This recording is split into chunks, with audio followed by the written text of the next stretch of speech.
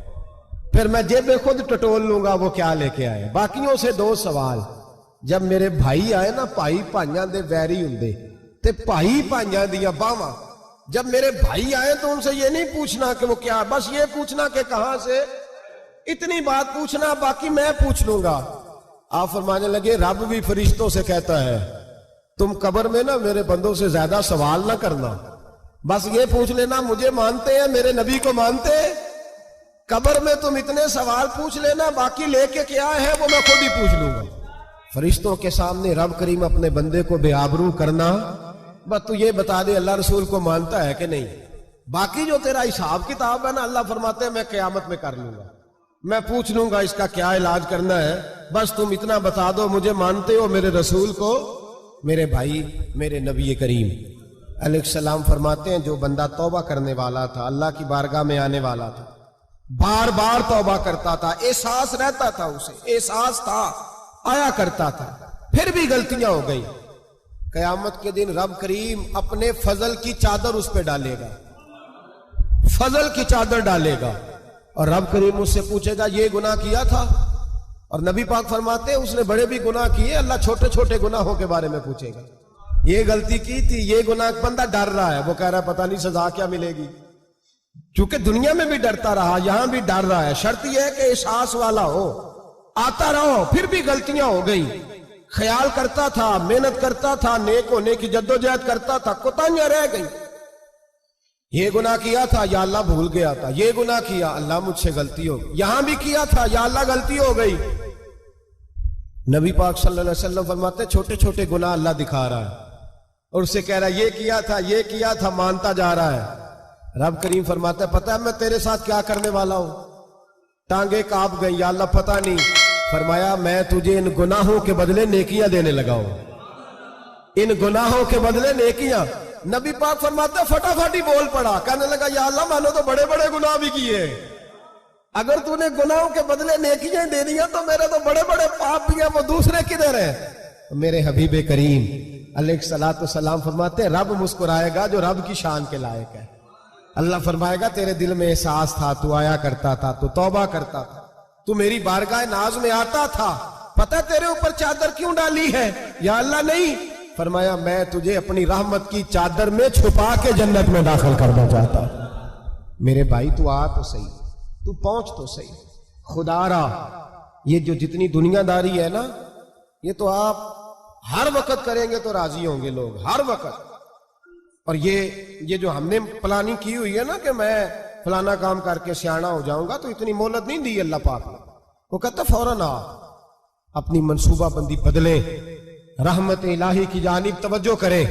اپنا ذہن رب کریم کے بارے میں کرم والا بنائیں، اور یہ ارادہ کریں کہ میں اس کی بارگاہ میں آؤں گا تو وہ مجھے عطا کرے گا۔